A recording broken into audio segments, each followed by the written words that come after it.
What will someone who is new to the Stargate franchise think of the pilot for Stargate Atlantis? Let's talk about it.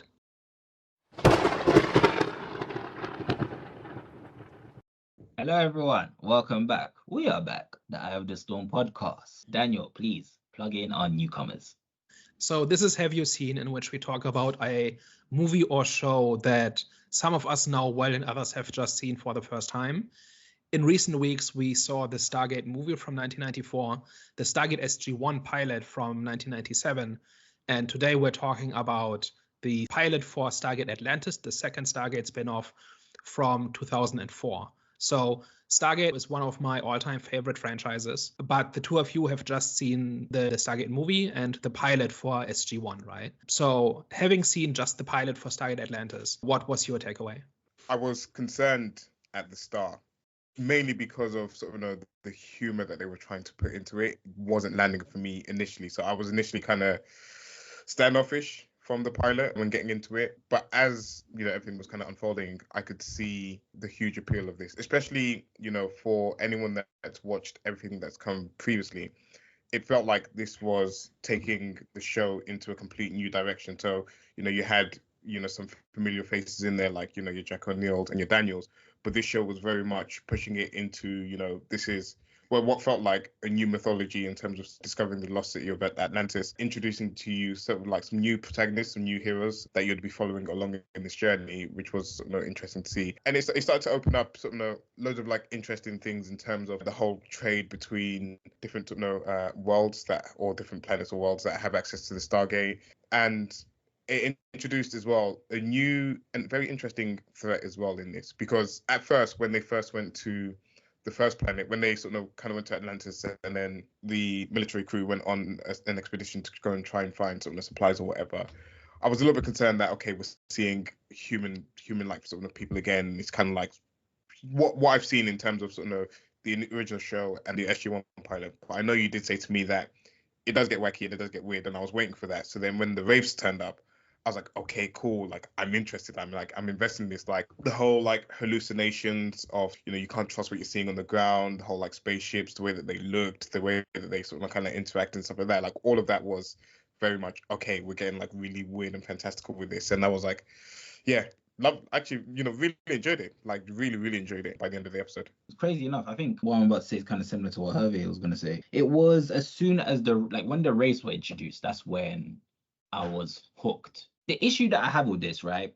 I love the story and I love the environment. I just love the whole world building. I just love I love the universe. Like I said, these are my type of shows, right? So I love the story. So I don't have an issue with the story. I think I have an issue with just the way that they perform. I think it can be kind of robotic at times. And it just feels like they don't really have a personality. It just feels very kind of like one-dimensional. I keep mentioning old TV, but it kind of feels like that. And it's annoying because if I say the first act, like first quarter, kind of spilling over to half of the first episode for the first pilot, I was finding it very hard to just stay engaged. But then as soon as the Wraiths were introduced, firstly they looked scary as hell. They had that sinister, gory look that just kept me in the story. Even when the first Wraith was introduced, when they had people that were part of the Stargate, where they had the prisoners on their ship or whatever. And then just his aesthetic was just crazy, and just the way he wasn't speaking, I was like, whoa. I don't think I felt as uncomfortable, not even uncomfortable. I just felt I had a creepy type of feeling from seeing just the threat in any type of series. I don't think I've seen a series where the threat looked that scary before. Yeah, so I liked it as soon as that was introduced. But overall, I just have an issue with the performance. I even had the same issue with the other Stargate which we watched. I don't know what was that called. That's SG-1. SG-1, yeah. So I even had an issue with the way that they were performing in that. However, I liked the story. So same with this. I do like the story, and I am keeping engaged. And I think the Wraiths are what's keeping me engaged so far. But in terms of just watching the other characters, and it is very hard to kind of want to see how their story arc ends up progressing and just character relationships, dynamics, etc. Because it's very hard to watch them. And I'm not necessarily saying that their performance is bad. It's just, like I said, it's very one-dimensional and feels very robotic at times. So that's something which hopefully I'm hoping it gets better, because, like I said, the Wraiths definitely kept me interested, and I want to see what happens. And there's so many episodes. Like I said, this is my This is my cup of tea. What I will say to that is I kind of get what you're saying in terms of sort of the performance and sort of the way it's acted, because you do feel it's of its time in terms of sort of how the characters speak, or how just like how like scenes are played out and stuff like that. It does feel very much of the time, but I think I'm a little bit more forgiving of it because I know that that was like a period, and the period that we're in, maybe in like sort of 10-15 years, they'll look back and be like, okay, they did things sort of this way or whatever like that, and it's not sort of kind of like the norm of what it might be in sort of 20 years time. So I'm a little bit more forgiving of that because as I'm seeing this, I'm thinking of sort of loads of other TV shows or even like movies that I saw of the time that were similar. So I'm yeah. So I think I'm a little bit less critical of that aspect of it and a little more forgiving. But I understand the gripe of it because, again, as I mentioned, like when they were trying to do the humor at the start, and I think I probably needed to adjust to it in sort of the first episode, because like when the guy was like sat in the seat and light turned blue and whatever, and he's like kind of trying to crack his jokes, it was completely falling flat on me. I was like, oh, okay, what the hell's going on? But I just kind of like found my way to settle into the show and settle into the time period of sort of what this was where this was coming from.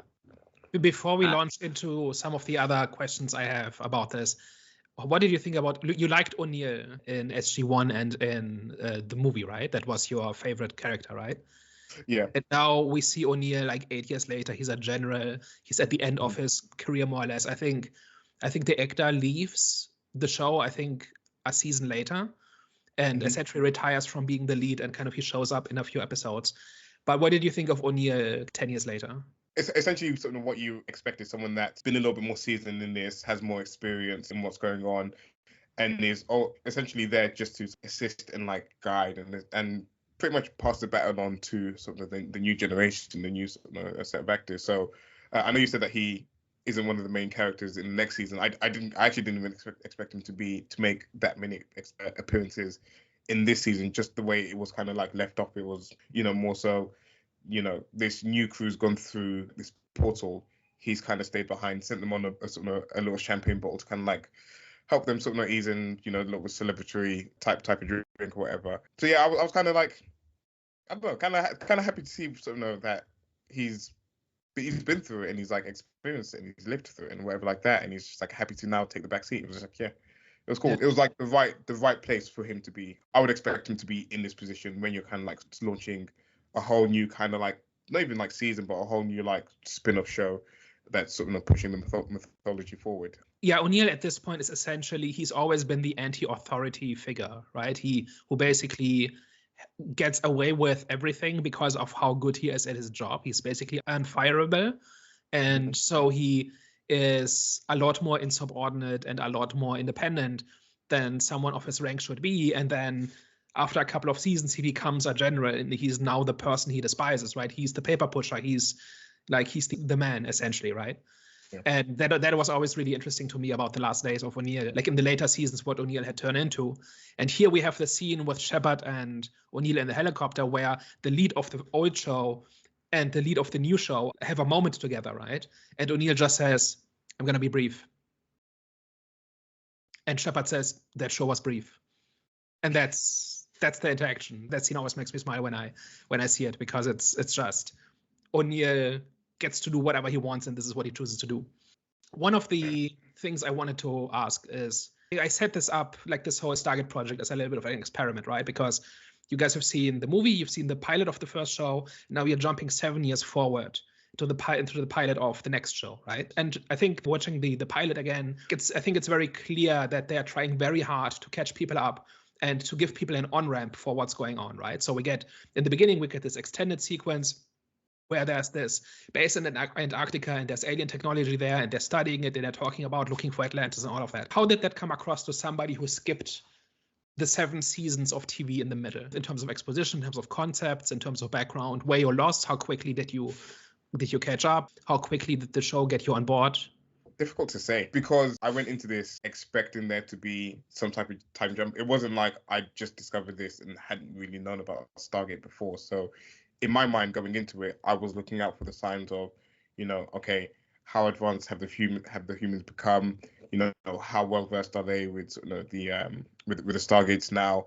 what are sort of like some of the new technologies that they have, like who are the sort of kind of like people that are involved in this now moving forward. So I kind of went into that sort of looking for it, and I feel like in terms of the aspect, in terms of sort of trying to explain sort of what's going on, I feel like they do a good job making you kind of like comfortable with the idea of like the Stargates, this expanded thing, and it's like going to like multiple places and this and any other, and it's like where it's been before and this and yeah. I feel like it does a good job, especially for anyone that's maybe seen the previous seasons as well. It does a good job of sort of having those familiar faces as well to then help sort of pass it back to the new ones as well. So I don't know, difficult to answer, just because I was expecting there to be this advancement in sort of what was going on, and I was looking for where they would be going next. So when they start to mention things like Atlantis, I'm like, okay, cool, let's go to Atlantis, let's go on this adventure. So part of why I'm asking is because if you've seen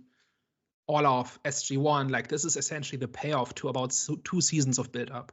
So throughout the mid-seasons or so, they start following the footsteps of the ancients who built the Stargate. They start deciphering their language. They start finding more of their like leftover technology. There are these hints that that Atlantis is a real place and that it was an ancient city and that it can be found. And so throughout seasons probably 5 and 6 or so of SG-1, so the 2 leading up to this. So this ran concurrent with, I think, season 7 of SG-1. And so the 2 seasons leading up to that kind of had these ideas seeded. Like McKay was introduced in an earlier season. Weir was introduced earlier. So these are not brand new characters to somebody who's seen SG-1. And the Antarctis base is essentially, that's a major plot point in SG-1 where a Goa'uld armada attacks, and then they feed it using ancient technology left in the Antarctic. So this is essentially, if you watch the previous season of SG-1, this is like a familiar place, right? This is where the big showdown in the previous season happened. But if you're going into all of this cold, like, do you know who the ancients are? Do you understand what the deal with the chair is? Things like that, right? Like, how confusing is that?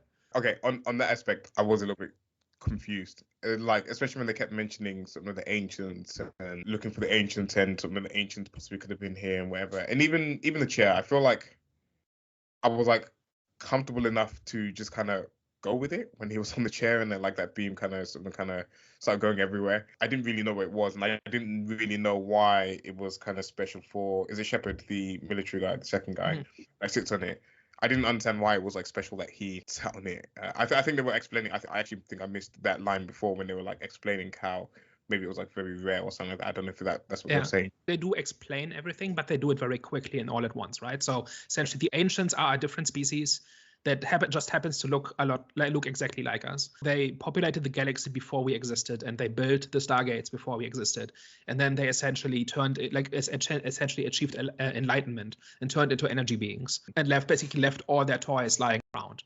And that includes things like the Stargates and the Antarctic outpost, and like these drones and the chair and everything. And a couple of the ancients didn't ascend, but they kind of integrated into human society, and they had children with humans, and their descendants have this marker gene that turns on the ancient technology. And so for this Atlantis expedition, they're trying to find people who have this gene, which is completely random. But the only difference it makes is it allows you to turn on ancient technology. So you can activate the drones, and you can fly the paddle jumpers and stuff like that, right? And essentially the Atlantis expedition is recruited from people who have this gene. That's basically the deal. Okay, so a lot of that probably went straight over my head. They do it very quickly in the opening sequence, where like Shepard has it explained to him in like 2 minutes or something. But then by the end of the pilot, we have seen an ancient, right? Like when they find the exposition hologram that just explains how they were fighting and losing a war against the Wraith and stuff like that. So would you say by the end of the pilot, you kind of knew what was going on? Yeah, I think I had a better grasp of what was going on. I mean, definitely at the start, a lot of that information that you said kind of wished by me, but by the end of it, I kind of understood that there was like this like ancient thing that they were at war and whatever like that. So I will admit, I was still probably a little bit lost in terms of like all of the information by the end of the episode. But I don't know, Jonathan, I don't know if you caught more than I did. No, I'll be honest with you, I treat this like a whole new story. I think they follow the same format in terms of like they identify a big issue and then they kind of end up making it worse, trying to solve it. And I think that was definitely in the first Stargate that we watched. That was kind of like similar. Well, not similar, it's pretty much the same format. However, in terms of story, I'll be honest with you, I kind of went into this in terms of the way it was presented to me. I felt like watching like a whole new story. I didn't know. It didn't feel like a continuation. Of course, you've explained in the beginning, there was a scene that kind of explains where they are in the timeline and what's going on, but I still didn't I saw bits, like for example, the whole port. I don't know what you'd call it, like the whole, was it like a portal or something like that, where they go in and then they're in a different world. That's the Stargate. Oh, that's the Stargate. Okay, cool. But yeah, the Stargate. But was that okay? That's the actual term that's given to it. So what's different here is that they connect to a Stargate in a different galaxy, which requires more energy and an additional symbol and stuff like that. But it is still a Stargate, and it looks different. Like one of the things that's actually kind of neat is that the Stargates look different in the Pegasus galaxy.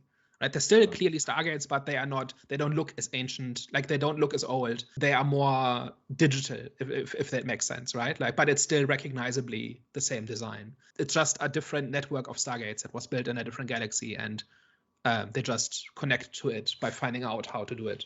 Okay, so definitely. So of course I recognize certain things in terms of it's obviously, parent series, Stargate. But in terms of just like following the story, I'll be honest with you, just I wouldn't have known if you didn't say what you just said before. So one thing that really struck out at me is that if you put just having seen the pilots or having rewatched the pilots for SG-1 and Atlantis, like within a few weeks of each other, I think they very distinctly feel as two parts of the same thing, but there are differences, right? Like one of them is very 90s TV, the other is very 2000s TV, for instance, right? And I think Atlantis, has I don't know what the exact budget was, but it looks more high budget, right? Like SG-1 was, I think, very, very clearly started out as a low budget show.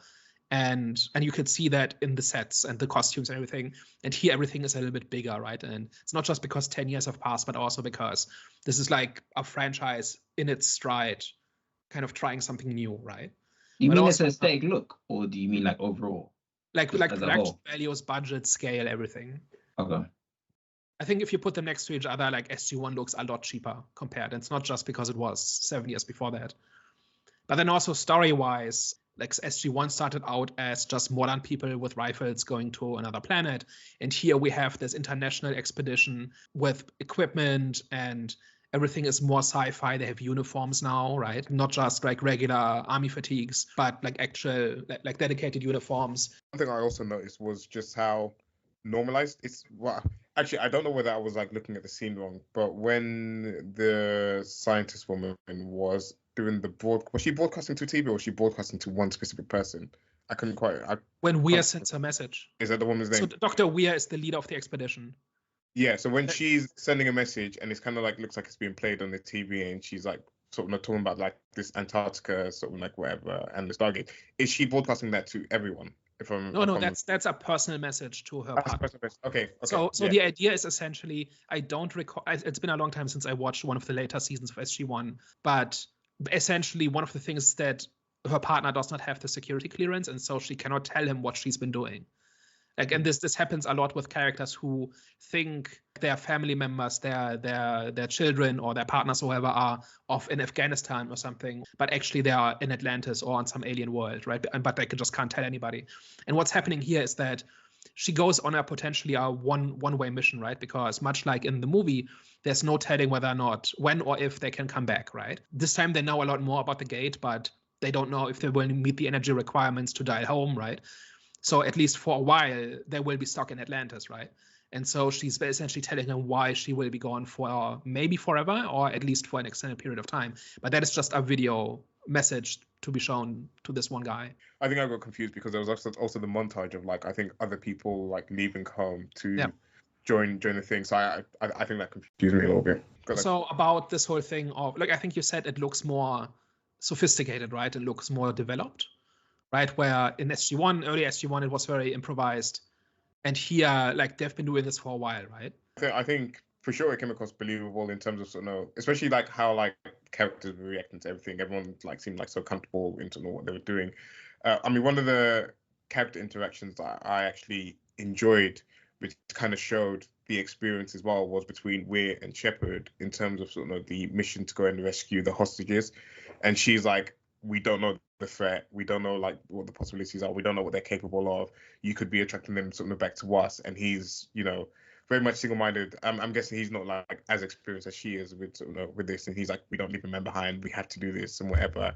And eventually they come to a compromise. But I felt like that showed, someone that has experience and understands the risks that the people face by going into the unknown blindly, and someone that's has their kind of like code and principles based on what their background and where they come from. In terms of never leaving a man behind, and that how that kind of clashed together, and it actually showed some of the interesting things that you said the last time we reviewed SG-1 in terms of some of the moral decisions and some of the difficult choices that people are having to make in these shows, and the logic behind them, and having to and then being well thought through, and you kind of understanding both sides of the argument in this as well. You can kind of see both sides in it, which is really good and really nuanced from the show. Yeah, and that leads into one of the things I wanted to talk about. But before I do that, just about Weir very quickly. One of the things that's different in Atlantis is that this is not a military expedition. This is a scientific expedition, right? Most of the characters are scientists, and it's led by an academic. Like Weir is a political scientist, because she's not a scientist like a physicist or something like that. She's a political scientist, and she's leading this expedition to Atlantis, right? Throughout the episode, there are several times where she butts heads with the military side of the expedition, right? Where they're kind of in this staring contest about who is actually in charge. And Weir kind of has to assert herself, because for the longest time, the Stargate program was a purely military thing, and now over time it's morphed into a more of a political, scientific thing. And at least initially, studying the ancient outpost is a scientific endeavor, it's not a military endeavor. It turns into more of a mix, but I think that is also really interesting that we have moved on from it's just Air Force guys. Yeah. So in our discussion of SG-1, we talked about the major themes of that show, which include the ethics of power, right? Like, if you are more powerful than somebody else, what does that mean? Like, how should you and can you relate to that person? What rights does it create, and what obligations does it create? And here I've kind of found two big themes in Atlantis.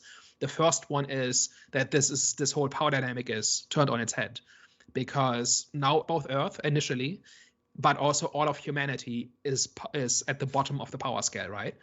You've got the Wraith, who are essentially treating an entire galaxy like livestock. And the Atlantis expedition has probably the best technology and weapons in it, like of all human factions in this, but they are fairly small, at least to begin with, right? They're a couple of dozen people. Most of them are not soldiers, and they can win a lot of fights, but they can't fight a war against the Wraith, right? And every other human faction in this is in a position where they've been kind of beaten down by the Wraith, because like when we go to the Athosians, like Taylor's people, she talks about how every couple of generations the Wraith just appear, abduct as many people as they can, and burn everything to the ground, and then the Athosians have to start over again. It's essentially that on an entire galactic scale, right? So pretty much every faction in this kind of has a response to the question of, if you are like on the defensive, and if you are essentially vastly outnumbered and overpowered, what should you do and what can you do? So the Athosians are essentially just trying to keep their head down and trying to avoid the Wraith, but there are other factions in this, like that have different answers how to kind of deal with the Wraith threat, because they can't defeat them, they can't fight, they can't take on the Wraith in a fair fight.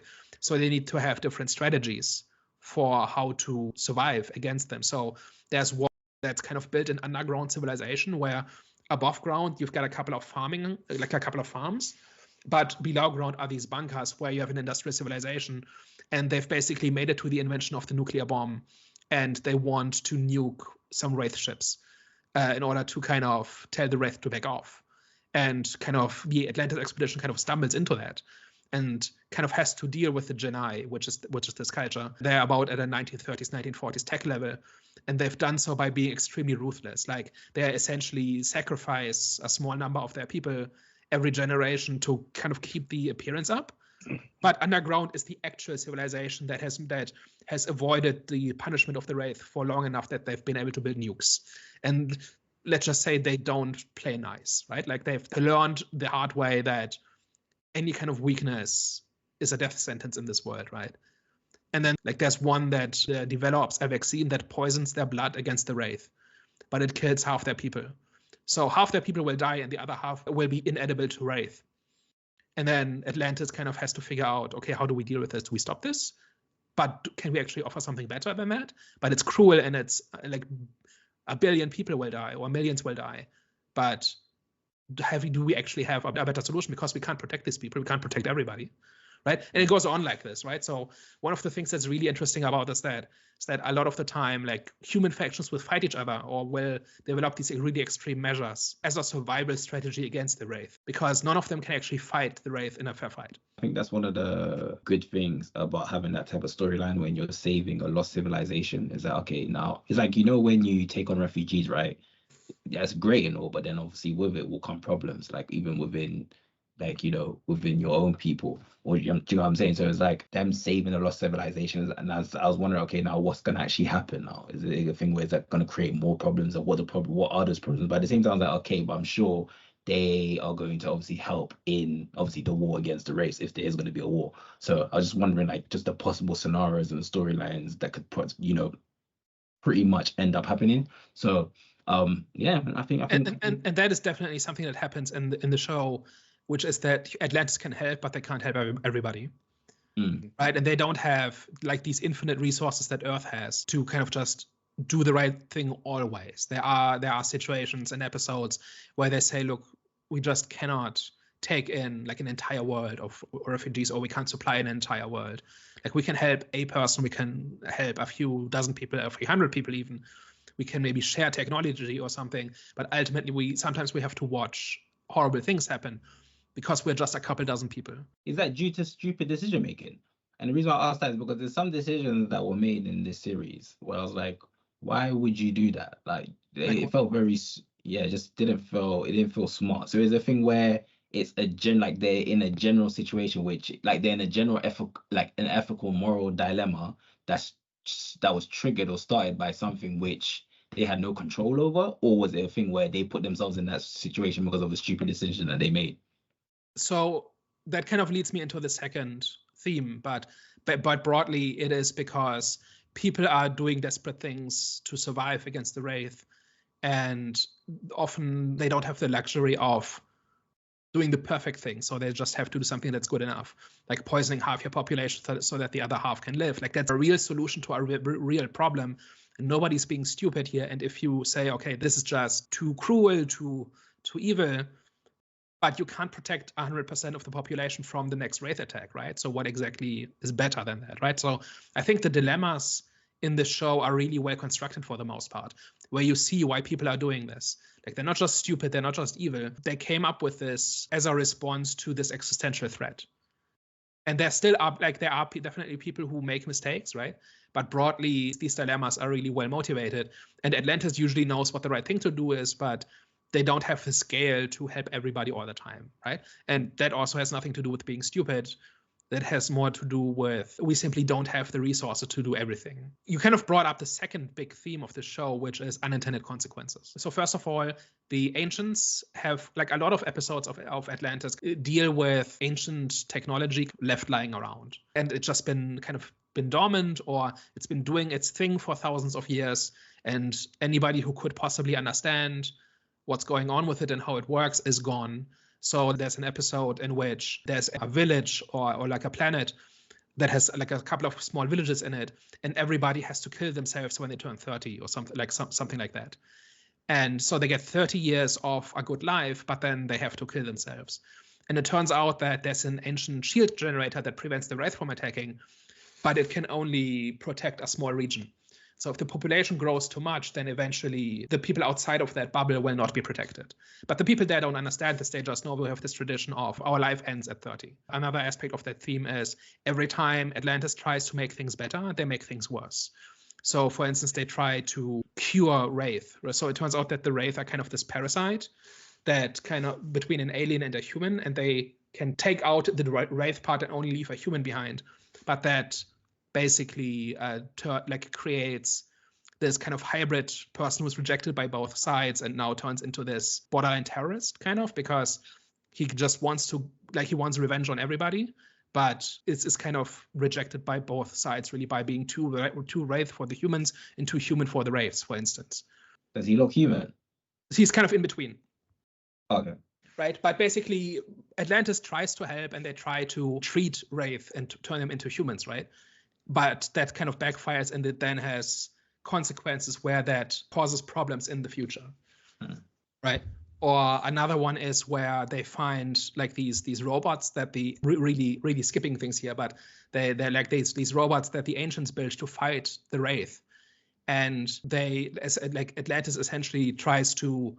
They've basically not been fighting the Wraith for a long time, but then Atlantis kind of turns them on the Wraith essentially to fight them, but that then gets out of hand. And now the replicators, which is the name of these beings, they decide that the number one way to fight the Wraith is to deprive them of their food, and that means killing as many humans as possible. Right? So like this big theme here is there's always consequences, and often you can't control the consequences, and having good intentions, if you're messing with something you don't really understand, can lead to bigger problems down the road, right? And half the storylines in the show are kind of either ancients having left dangerous technology lying around that people don't know how to use, and like even the Atlantis expedition barely knows how to use, or it's Atlantis trying to mess with things and trying to make things better and causing problems down the road, like by upsetting the balance of power or by creating some kind of technology that causes more harm than good, and so on, right?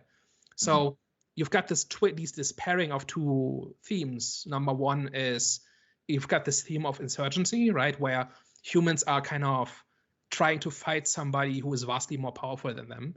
And that's true even for Atlantis, at least in the beginning. And the second one is every time, like if you mess with things you don't really understand, which by the definition has everything to do with the ancients, it will backfire on you because you can't predict what the consequences will be. So I think these are interesting themes, and at least in the first 2 seasons, they do a lot with those ideas, and they also kind of stand apart from SG-1, where it's got the same DNA as SG-1, but because of the setup, it motivates completely different kinds of stories. So even when characters cross over, they find themselves in very different situations, and they have to kind of take different actions than they would if this was an SG-1 episode where the rules are just different. So that is something that I always really liked about Atlantis. I have a question. Yeah. Why did they decide to give this series a new name and not have it be a continuation of SG-1? And as I'm saying that, I have like a few ideas in mind. I know that there's new main characters that they've kind of like introduced in this, and which would kind of like make sense to give it a fresh name. And maybe because like they're spending majority of the time in Atlantis, but I don't know how that differs from SG-1. I don't know whether they have like a base elsewhere in a different world in SG-1, which they're sort of mainly operating from, and then now that they're in Atlantis, it needs to change. But why do you feel like there was that separation between the two? So there's the story reason, and then there's the production reason, right? I don't know the exact circumstances of how this show was greenlit, but I think what happened was SG-1 was doing well, and they had seeded these ideas of the ancients and of Atlantis and of like in seasons 4, 5, 6, and so on. There's a lot of SG-1 episodes that deal with the ancients, and they kind of test run these ideas that I've been talking about, right? Like there's an SG-1 episode in which they find like essentially an ancient server, and it gets downloaded into O'Neill's brain, and he basically has to figure it out before his brain starts cooking from the information overload. Right. So this again, but this is just lying around on some planet somewhere, right? So like they've been introducing these different kinds of ideas, and it's I think initially it was a way to kind of expand on the lore and the mythos of where the gates came from, because we kind of moved past the Goa'uld at this point. Like they were still around, but basically the Goa'uld stories had been told, and they were trying to expand the world essentially and expand this idea of the ancients who built the gates and who disappeared, and the idea of ascension gets introduced like around season 3 or 4, I think. And I think it's just a matter of, hey, these ideas work and they're getting a good resonance, so let's try a spin-off. I think that's basically the reason for it.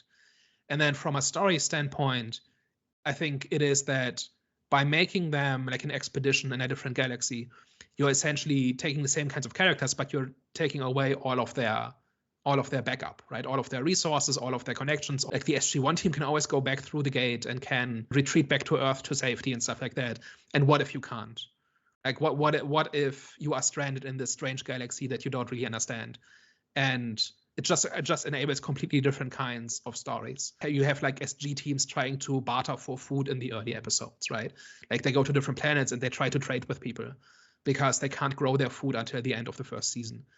Like they figure it out and then eventually that goes away. But initially they have, like, they just don't have like agriculture, right? They can't just import food.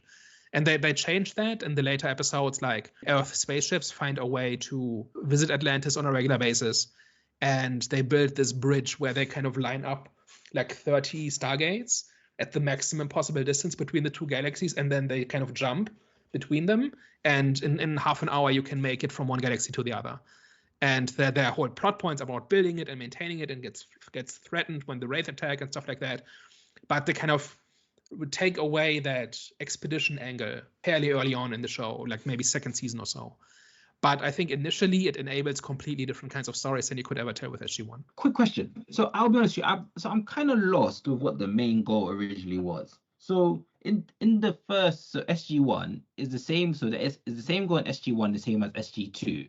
And so the does that end up changing? SG-1 refers to, like, the SG teams are the Stargate teams, right? So you've got these small groups of four people who go through the Stargate on missions. And SG-1 is the lead team of this, right? This is O'Neill, this is Daniel Jackson, this is Samantha Carter, and this is Teal'c. And then you have SG-2, 3, 4, 5, 6, and so on. Right? Those are just the different teams that go on missions. And it starts out with like 3 or 4 teams, and that grows over the course of the seasons. And those missions, so just different missions. So they don't just have one goal. So for example, it's like the goal. The goal is make allies, bring back technology, fight the Goa'uld. That's the overall mission. So is it a thing where it ever turns into like a Commonwealth situation where the humans colonize them in a way? But then it's like they're all gonna work together, but they're gonna be under them. There are other outposts on planets, but they are uninhabited. So nobody gets, like, Earth does not take over anybody, right? Okay. In that sense. And there's no other, like, there's no emigration through the gate, in sense. So they're just forever putting themselves in other people's mess. I'm trying to see if it's a thing where all of these problems are happening because they're trying to solve problems of other civilizations, or if it's a thing where they generally have dealing with other civilizations problem, like, for example, the Wraith. The Wraiths, like, them encountering the Wraith, that was a situation between the other civilization. That had nothing to do with them, but obviously they put themselves in it. Same with in SG-1, where they went and they were on a different planet, and then they ended up encountering the threat over there, but that threat was taking out the people from that civilization, so that had nothing to do with them as well.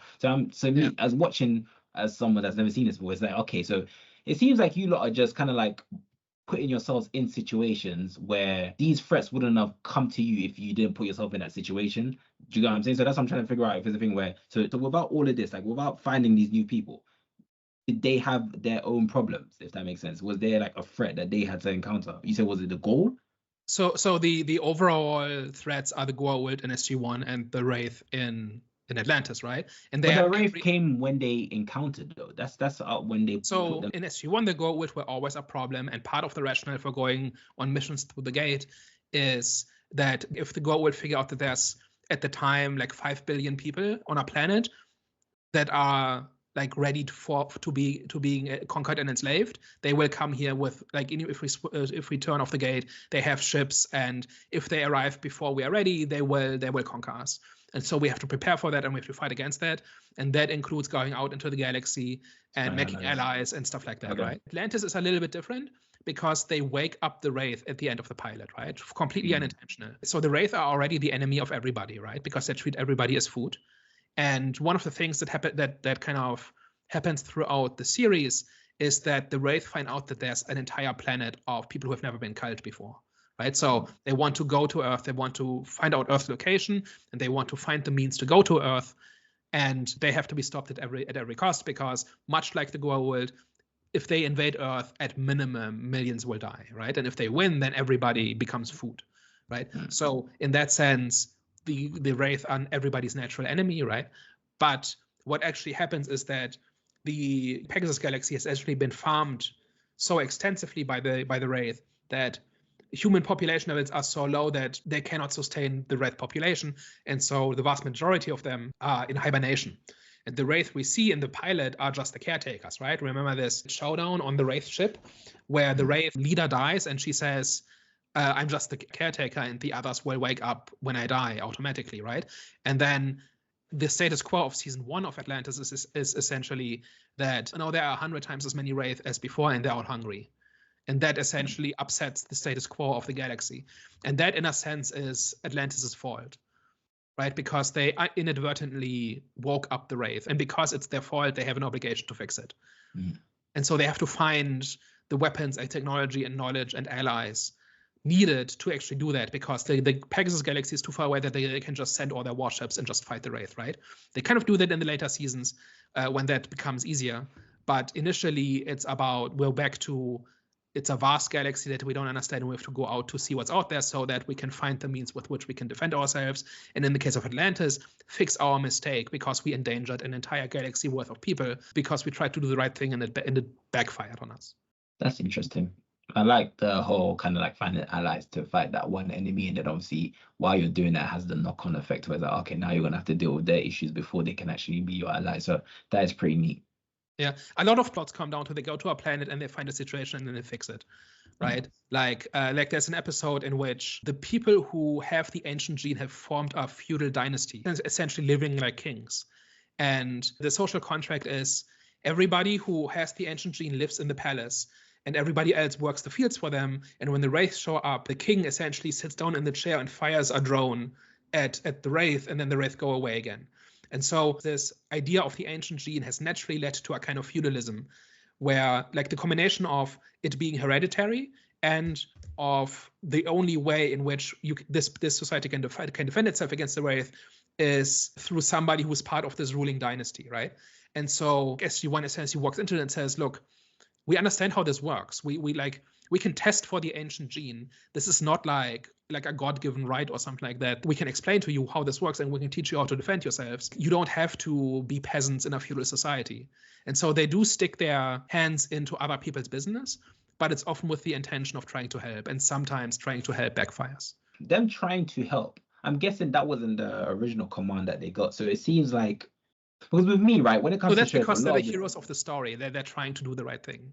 I see, because usually in movies, like, a lot of people do things out of their own interests, and that interest is generally selfish. So it seems like this team, they generally just want to help people, and it's not actually to help, And again, much like in SG-1, there are different opinions about this, right? Some people say, like, we should focus on Earth's interest. But broadly, if you've made it into your Atlantis expedition and you've kind of been raised on like SG-1 mission reports, you want to be the hero, right? You want to save people and you want to use your knowledge and your power to help other people.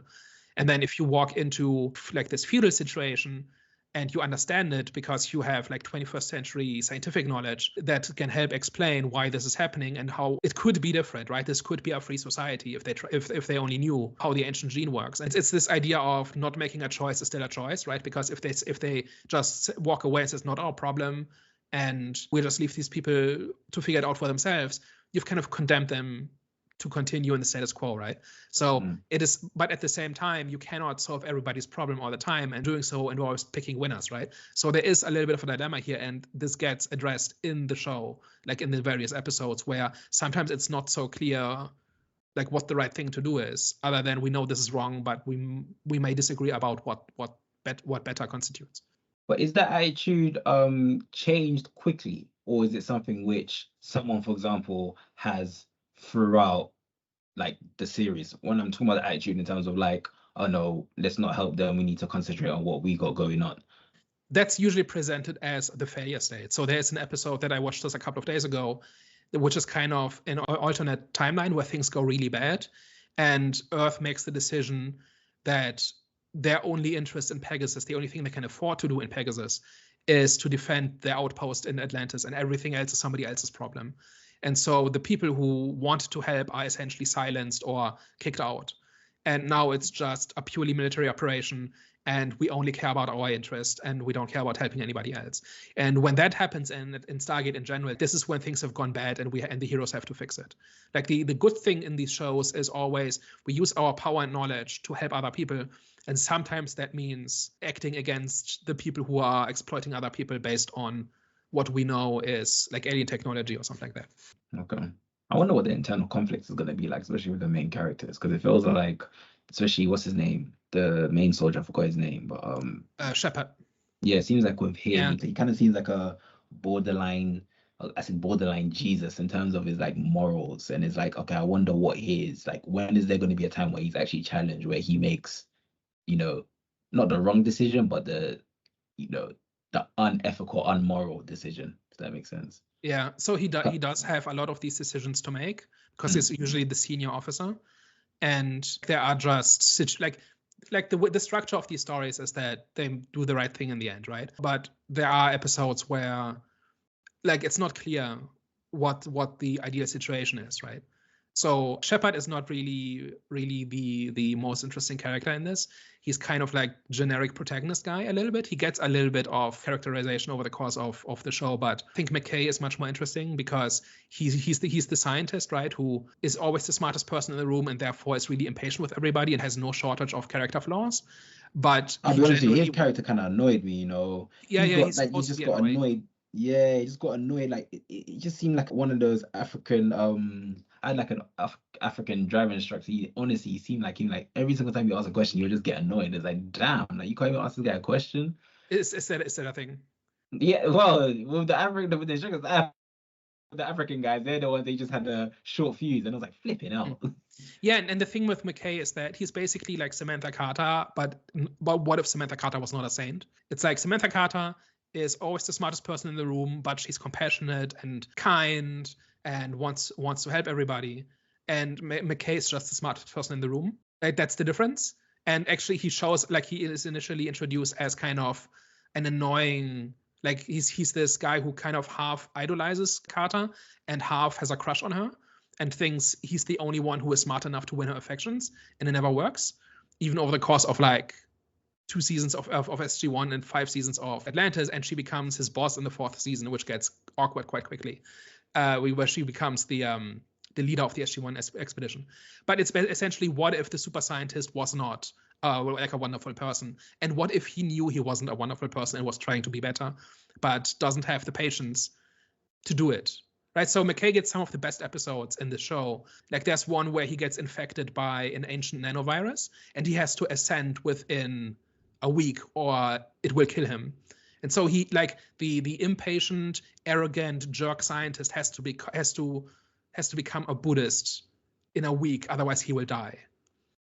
Right? Essentially. Like, and that's a wonderful episode because he cannot do it. Like he cannot reason his way out of it. It's just a case of, it's the exact opposite of his skill set, right? But he basically, as his brain is burning out, he just keeps writing down the cure for cancer and cold fusion because he has all of these insights floating around his head, and his brain will melt in 2 days. So if he can't achieve enlightenment, he can at least do some good before then. So McKay is a good person, but he's a jerk about it.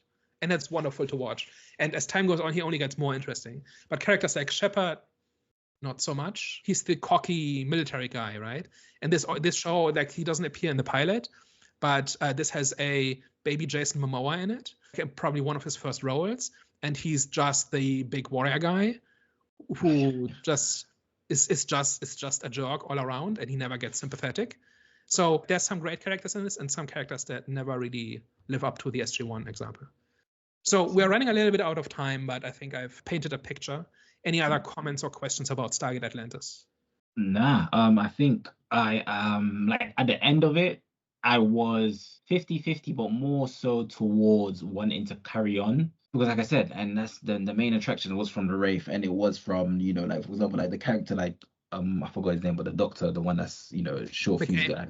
Yeah, him, like, so characters, like his character was interesting. Obviously, like I said, the Wraith story, and I just want to see, and obviously with the whole lost civilization and how their story is going to transpire and how it's going to kind of like entwine with people from Earth. So there are things that interest me, and kind of like I want to find out what happens. It's just I just need to get over the whole robotic type of performance. It's just, yeah, I just need to get over that. Hopefully it does get better. Daniel, does it get better? If it doesn't, then I mean, like the actors grow into their characters and stuff like that, but it's just normal mid-budget TV. Okay.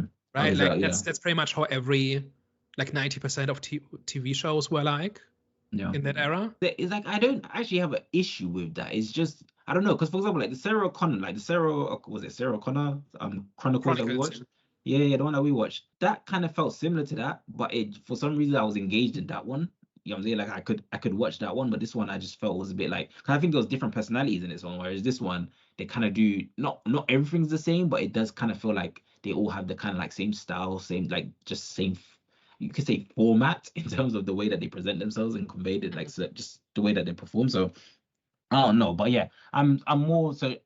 Last thoughts, pretty much. I am more inclined to find out what happens, and I think I'm going to give this one a chance because it's okay to start from here because I haven't finished SG-1. I would say they are fairly separate storylines. Like there's some crossover, like characters crossover occasionally, but I think you can watch this as a self-contained story. No, I agree with Jonathan. I think this is definitely a lot more interesting, definitely gripped me a lot more than what sort of SG-1 did initially. And I feel like there's like some like really interesting things going on here. And you definitely felt the threat of sort of the Wraiths, especially at the end when, you know, all of them started to sort of kind of wake up. So everyone sort of was being oppressed by this sort of small group, and now you're about to release even more of them. So sort of it's about to get sort of completely. It was just a night shift, and now everybody wakes up, and they're pretty much. Yeah, pretty much. So that's going to spell a complete disaster for many people. So this one definitely had me a lot more interested than SG-1, I would say. So if I have time, we'll check it out a little bit more, actually. It looks like we are done with today's discussion, which didn't end up being a debate. All right, guys. Thank you very much for tuning in to today's episode. If you like that discussion, let us know in the comment section down below. Have you seen Stargate Atlantis? What are your thoughts? What are some of the things that really excited you about the show? And of course, if you liked our discussion today, then tell a friend. And if you hated us and couldn't stand what we were talking about, then make sure to tell an enemy. We are the Eye of the Storm podcast. Thank you very much. And we will catch you next week. Au revoir. Ciao. Bye-bye.